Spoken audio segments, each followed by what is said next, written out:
El sol se derrumbaba sobre Sevilla, teniendo las calles de un rojo ardiente. Como si la ciudad supiera que algo estaba a punto de romperse. Javier Morales Correa, el sudor perlando la frente. Su traje de abogado perfectamente planchado ahora irrigado por la urgencia. No podía llegar tarde. No hoy. No cuando la mentira que había tejido con su hermano Gemelo, Diego, amenazaba con desmoronarse. Javier y Diego eran idénticos en rostro, pero opuestos en alma.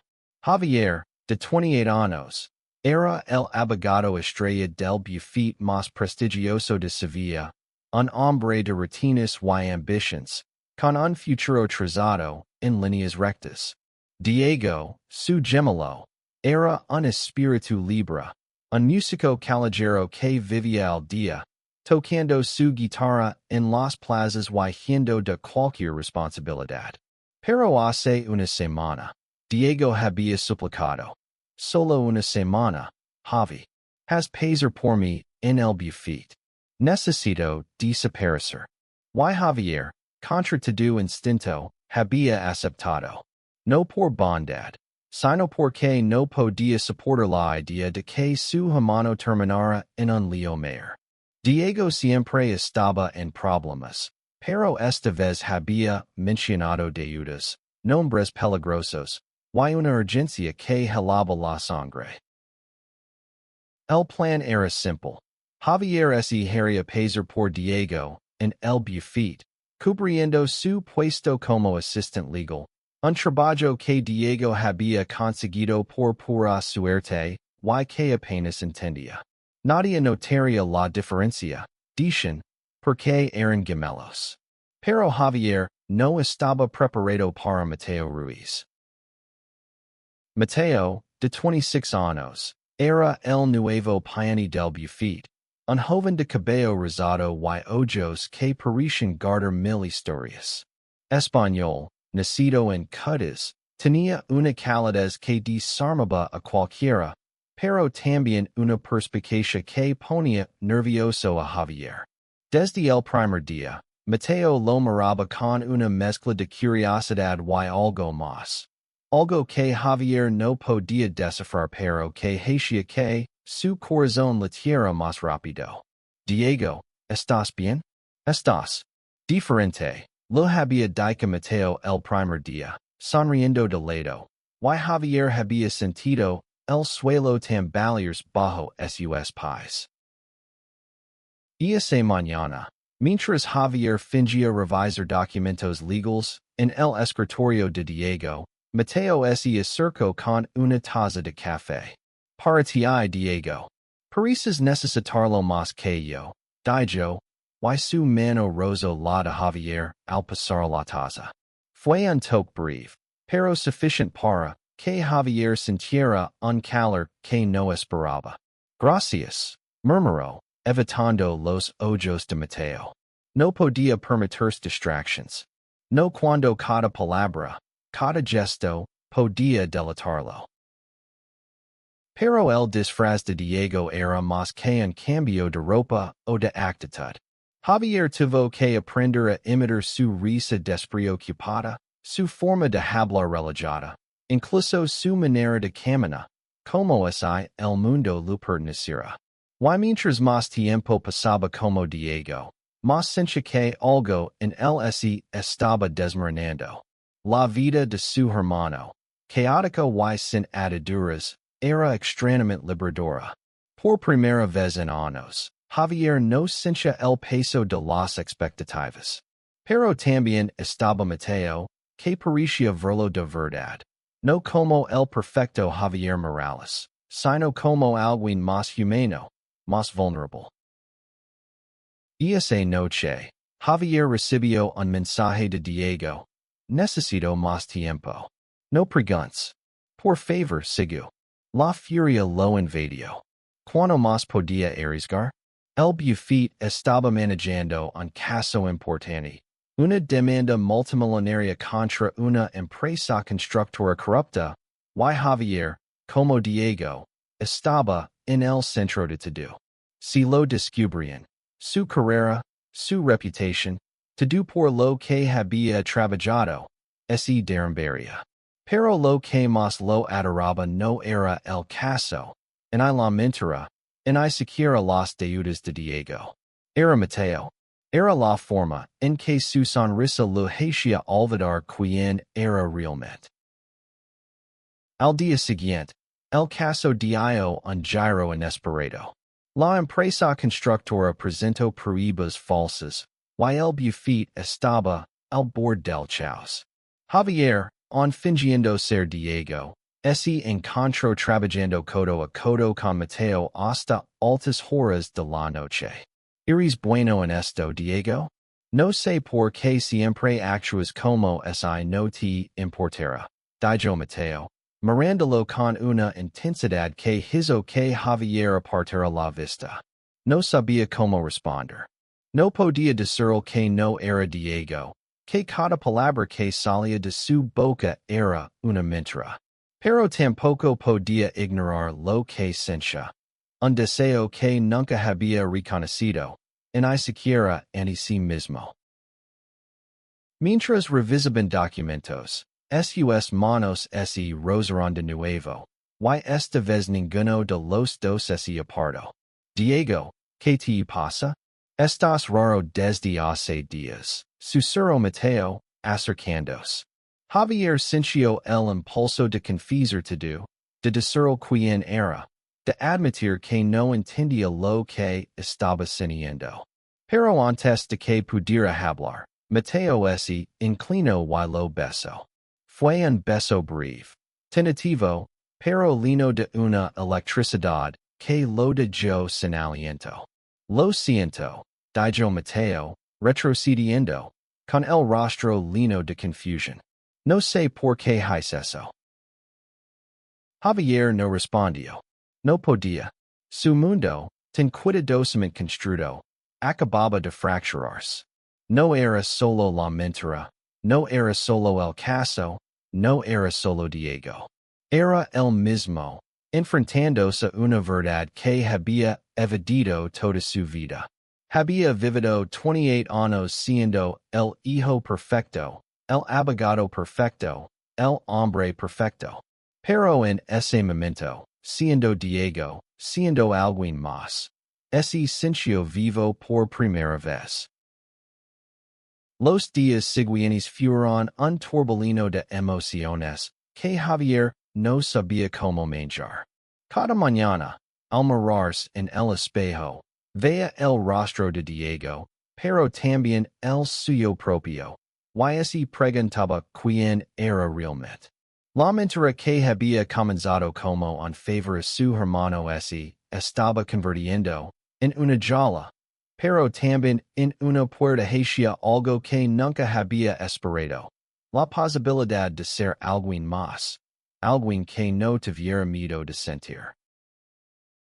En el buffet, la tensión por el caso de la constructora crecía. Los socios principales, con sus trajes caros y sus voces cortantes, exigían resultados. Javier, bajo la piel de Diego, se esforzaba por mantener el ritmo. Pero cada vez que Mateo entraba en la sala, con su sonrisa fácil y sus preguntas incisivas, Javier sentía que el suelo se movía. Desde el beso, Mateo había mantenido una distancia cautelosa, pero sus miradas seguían encontrándose, cargadas de preguntas no dichas. Una tarde, mientras revisaban pruebas en la biblioteca del buffet, Mateo rompió el silencio. Diego, necesito saber qué está pasando. No eres el mismo. Y es como si. No sé, como si estuvieras escondiendo algo. Javier sintió un nudo en el estómago. Quería contarle todo. Que no era Diego, que era Javier, que estaba atrapado en una mentira que se lo escapaba de las manos. Pero en lugar de eso, sonrió, imitando la despreocupación de su hermano. Solo estoy cansado, Mateo. Este caso es una locura. Mateo no parecía convencido, pero no insistió. En cambio, lo paso un montón de documentos y dijo, si necesitas hablar, estoy aquí. No tienes que finger conmigo. Las palabras golpearon a Javier como un puñetazo. Nadia, nunca, lo había dicho algo así. En su vida como Javier Morales, siempre había sido el fuerte, el que resolvía problemas, el que no necesitaba a Nadia. Pero ahora, siendo Diego, sentía que podía permitir ser vulnerable, aunque fuera por un instante. Esa noche, Javier recibió otro mensaje de Diego. Lo siento, Javi. Esto es complicado. Dame 2 días más. La furia regresó, pero también el miedo. ¿Qué estaba escondiendo Diego? ¿Por qué no podía volver? Javier sabía que su hermano siempre había sido imprudente, pero esta vez había algo diferente, algo más oscuro. Decidió investigar. Usando los recursos del buffet, comenzó a rastrear los movimientos de Diego. Encontró transferencias bancarias sospechosas, nombres de personas que no conocía, y un rastro que lo llevaba a un club nocturno en el corazón de Sevilla. Sin pensarlo demasiado, Javier fue al club, un vestido como Diego. El lugar estaba lleno de luces parpadeantes y música ensordecedora. Mientras buscaba a su hermano, alguien lo agarró del brazo. Era Mateo. ¿Qué haces aquí, Diego? Preguntó, con una mezcla de sorpresa y preocupación. Javier improvisó, solo. Necesitaba despejarme. Pero Mateo no se tragó la excusa. No me mientas. Te six revisando cosas raras en el buffet. ¿En qué estás metido? Antes de que Javier pudiera responder, un hombre alto y con cicatrices en el rostro se acercó. Diego Morales, ¿verdad? Tienes algo que me pertenece. El corazón de Javier se detuvo. No sabía de qué hablaba el hombre, pero el tono de su voz no dejaba dudas. Estaba en problemas. Mateo, sin dudarlo, se puso delante de Javier. Si tienes algo con él, lo hablas conmigo también. Dijo, con una firmeza que sorprendió a Javier. El hombre se rió, pero no insistió. 2 días Morales. No más. Y desapareció entre la multitud. Javier sintió que lo faltaba. Mateo lo arrastró fuera del club, a una calle silenciosa. ¿Qué fue eso, Diego? ¿En qué estás metido? Exigió saber. Javier, abrumado, dejó caer la fachada por un momento. No soy Diego, susurró. Las palabras salieron antes de que pudiera detenerlas.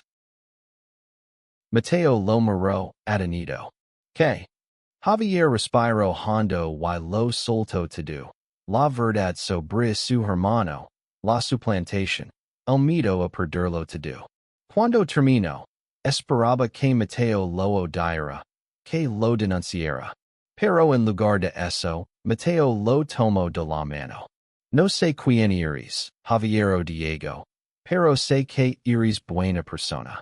Y no voy a dejar que enfrente esto solo. Esa noche, bajo las estrellas de Sevilla, Javier sintió algo que nunca había sentido, la certeza de que alguien lo veía por quien era, no por quien fingía ser. Pero también sabía que la verdad tenía un precio, y que el tiempo estaba acabando. La confesión de Javier había abierto una grita en su mundo, pero también un puente hacia Mateo. Por primera vez, alguien sabía quién era realmente, y no lo había rechazado. Sin embargo, la amenaza del hombre del club seguía resonando en su cabeza, y la ausencia de Diego era un peso cada vez más pesado. Javier sabía que no podía seguir yendo de la verdad, pero tampoco estaba listo para enfrentarla. Al día siguiente, en el buffet, Javier intentó mantener la compostura. El caso de la constructora estaba al borde del colapso, con nuevas pruebas que sugerían un encubrimiento más grande de lo que nadie imaginaba. Javier, on fingiendo ser Diego, trabajaba sin descanso, pero su mente estaba en otra parte. Mateo, fiel a su palabra, no lo dejó solo. Durante un descanso, se acercó con una botella de agua y una mirada seria. Javier, tenemos que hablar de noche. Ese tipo no estaba bromeando. ¿Qué sabe Diego que nosotros no? Javier negó con la cabeza. No lo sé, Mateo. Diego nunca me cuenta todo. Pero esto es más grande de lo que pienso. Decidió compartir lo que había encontrado, las transferencias bancarias, los nombres desconocidos, el rastro que llevaba al club. Mateo escuchó en silencio, y luego dijo algo que lo dejó helado. Creo que Diego está involucrado con la constructora. Algunos de los nombres que mencionaste aparecieron en los documentos del caso. La revelación fue como un mazazo. Diego, su hermano, trabajando con la empresa que estaban investigando. No podía creerlo. Pero los países empezaban a encajar. Diego siempre había sido imprudente, pero nunca un traitor. O eso quería creer Javier. Decidió enfrentarlo, pero primero necesitaba encontrarlo. Con la ayuda de Mateo, rastraron el último paradero conocido de Diego. Un pequeño apartamento en Triana, Alabama, otro lado del río Guadalquivir. Llegaron al lugar al anochecer. El apartamento estaba en un edificio viejo, con paredes descascaradas y un aire de abandono. Javier llamó a la puerta, pero nadie respondió. Mateo, más decidido, giró el pomo y, para sorpresa de ambos, la puerta estaba abierta. Dentro, el lugar estaba patas arriba, papeles desparramados, una guitarra rota, y un olor a humedad que impregnaba todo. Encontraron una nota garabatiada en una servileta. Javi, lo siento. No quería arrastrar esto. Quédate fuera. Javier sintió una mezcla de rabia y desesperación. Diego siempre había sido así, corriendo de sus problemas, dejando a otros limpiarlos. Pero esta vez, Javier no estaba solo. Mateo puso una mano en su hombro. Lo encontraremos. Pero primero, tenemos que entender qué está pasando. Si Diego está metido con la constructora, podría ser peligroso para todos. Esa noche, volvieron al buffet y trabajaron hasta el amanecer, conectando los puntos. Descubrieron que Diego había estado pasando información al buffet sobre la constructora, pero también que alguien lo estaba extorsionando. Las transferencias bancarias eran pagos para mantenerlo calado. Javier se sintió traicionado, pero también culpable. Si hubiera estado más cerca de su hermano, si hubiera escuchado sus problemas, tal vez nada de esto habría pasado. Mientras revisaban los documentos, Mateo y Javier se acercaron más, no solo en el trabajo, sino en algo más profundo. Sus conversations se volvieron personales, y Javier comenzó a hablar sobre su vida, sus mitos, su lucha por ser perfecto. Mateo, a su vez, compartió su historia.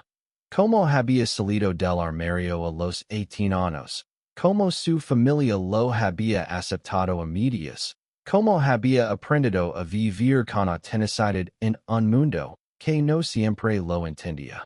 Nunca pensé que encontraría a alguien como tú en un lugar como este, dijo Mateo, con una sonrisa tímida.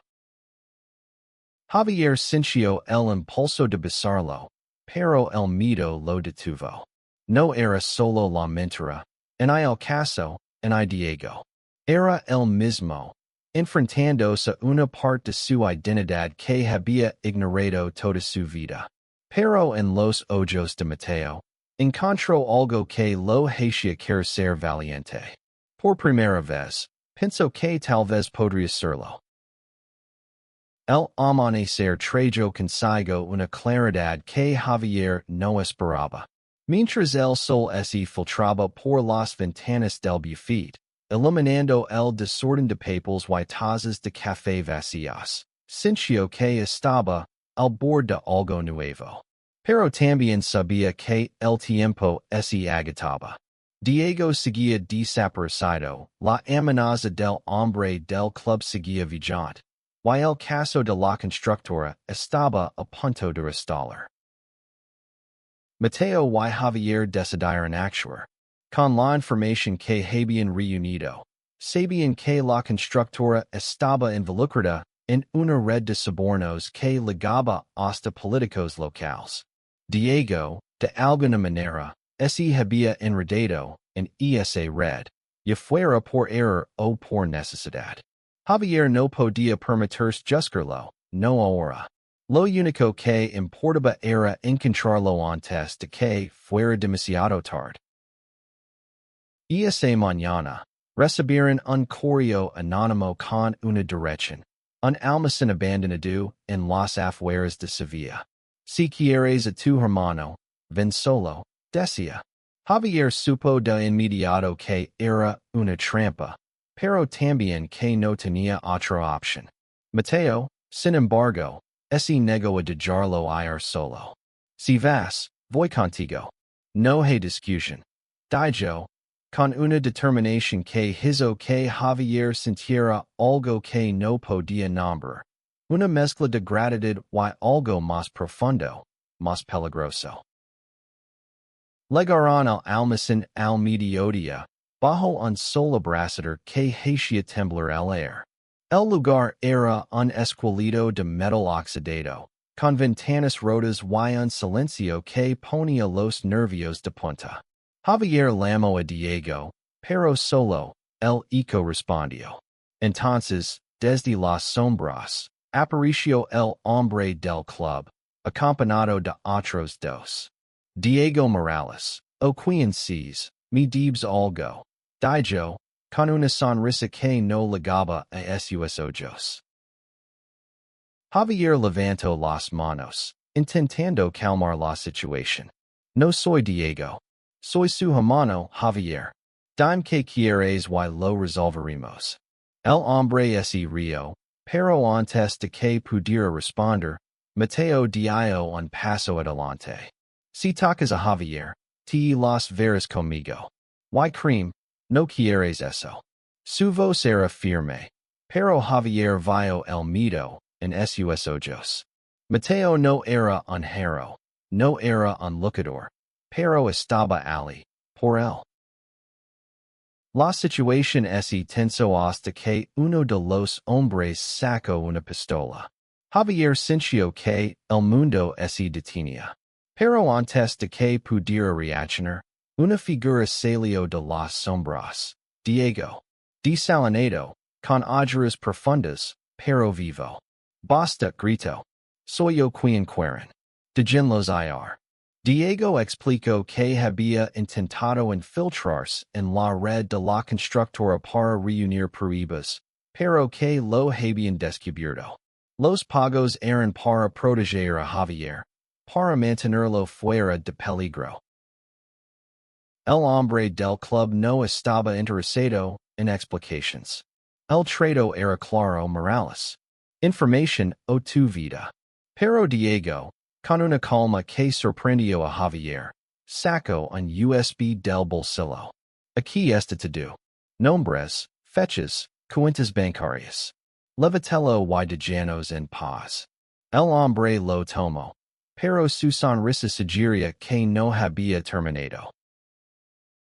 En un instante, todo se volvió chaos. Uno de los hombres intentó disparar, pero Mateo se lanzó sobre Javier, derribándolo al suelo. Diego forcejeó con el hombre del club, y en la confusión, lograron escapar. Corrieron hasta un callejón cercano, con el corazón en la garganta. Diego estaba herido, un corte profundo, en el brazo, pero estaba vivo. Javier lo abrazó, con lágrimas en los ojos. Nunca más, Diego. Nunca más me dejes fuera. Esa noche, en un pequeño bar de Triana, los tres se sentaron a hablar. Diego confesó todo. Como había intentado hacer lo correcto, como había subestimado el peligro, como había corrido proteger a Javier. Mateo, a su lado, escuchaba en silencio, pero su mano buscó la de Javier bajo la mesa. Y por primera vez, Javier no la apartó. La huida del almacén marcó un antes y un después. Javier, Diego y Mateo regresaron al buffet con el USB que Diego había entregado, pero también con una certeza. La constructora no se detendría. Las pruebas en el USB eran explosivas. Nombres de políticos, registros de sobornos, incluso conexiones con el crimen organizado. Pero usarlas significaba exponerse, no solo a la constructora, sino a las personas que la protegen. Javier estaba agotado, pero también más decidido que nunca. Y no era solo por Diego, y por el caso, y siquiera por su carrera. Era por Mateo, por la persona que lo había visto en su momento más vulnerable y no había retrocedido.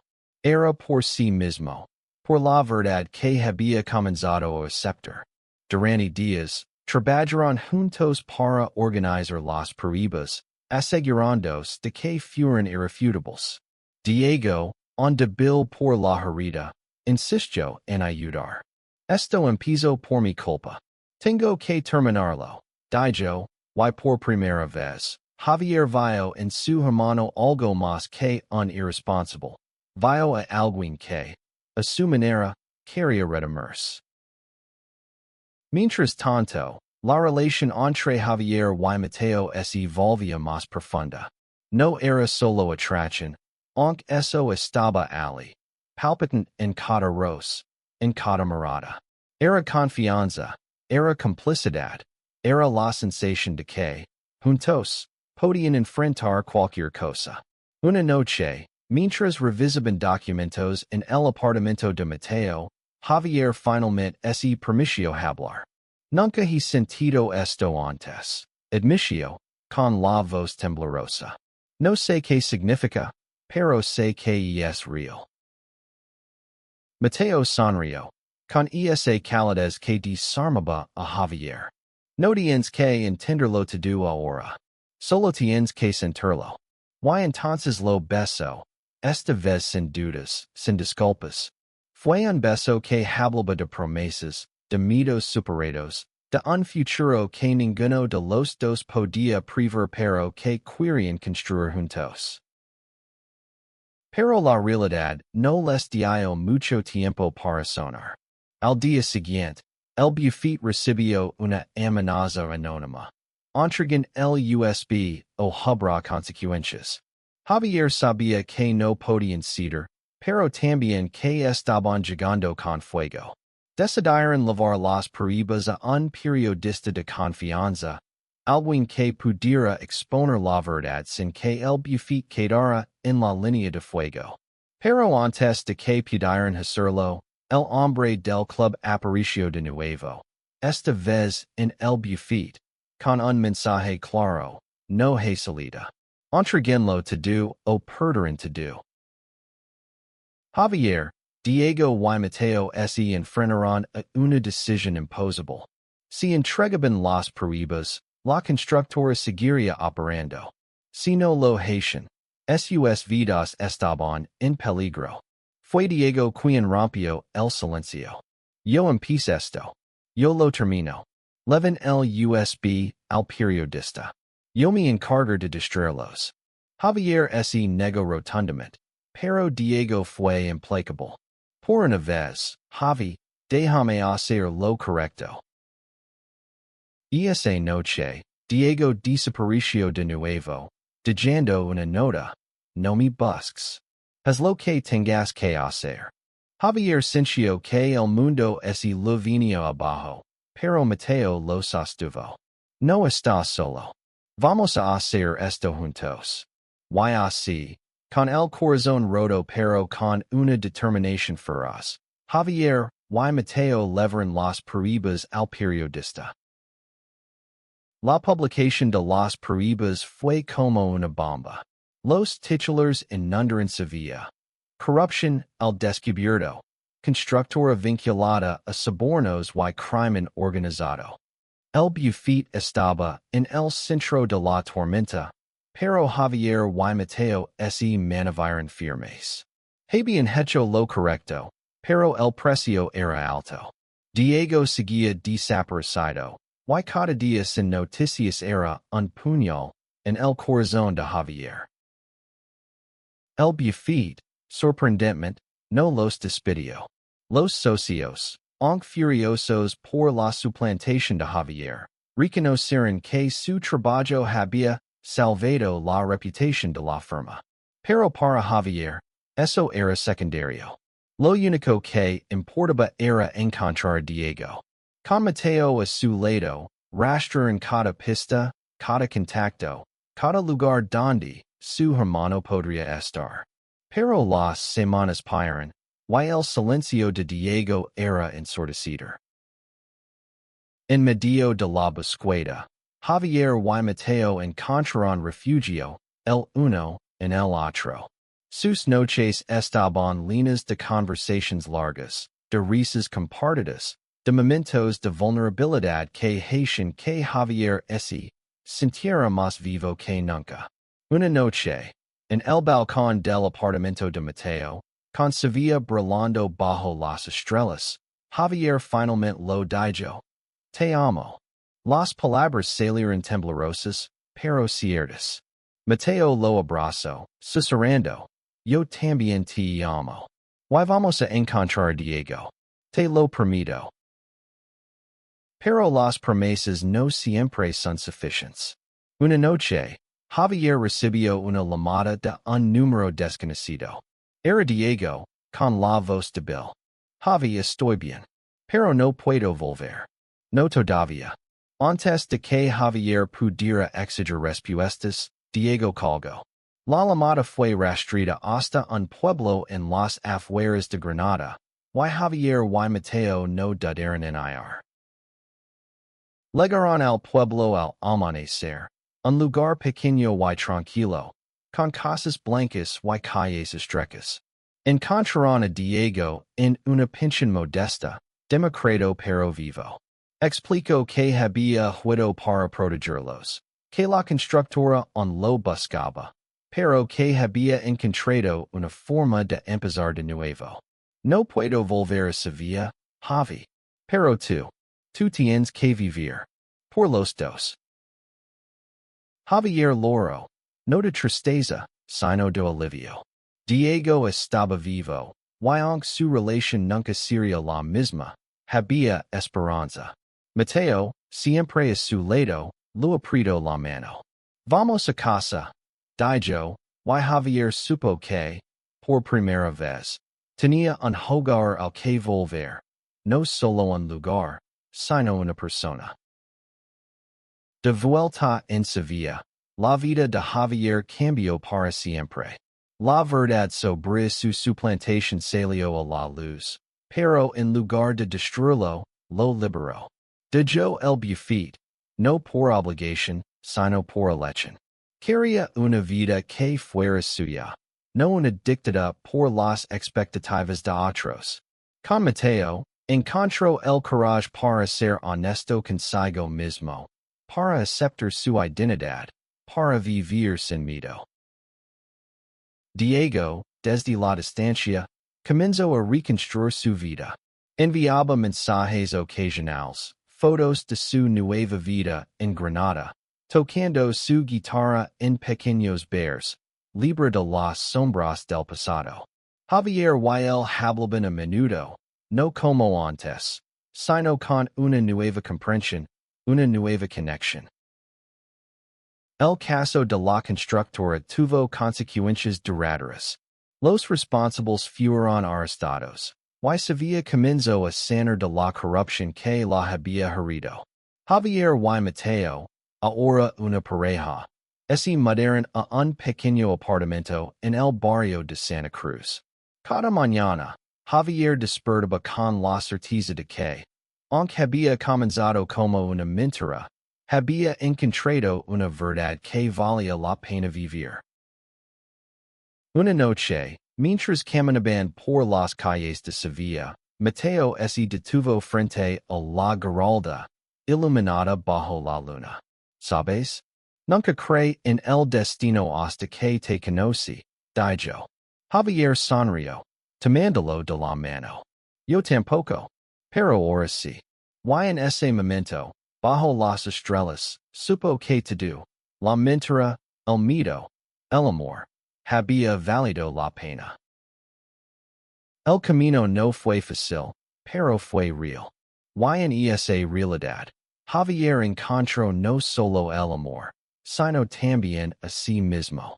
La vida, como las calles de Sevilla, estaba llena de giros inesperados, pero con Mateo a su lado, estaba listo para enfrentarlos todos.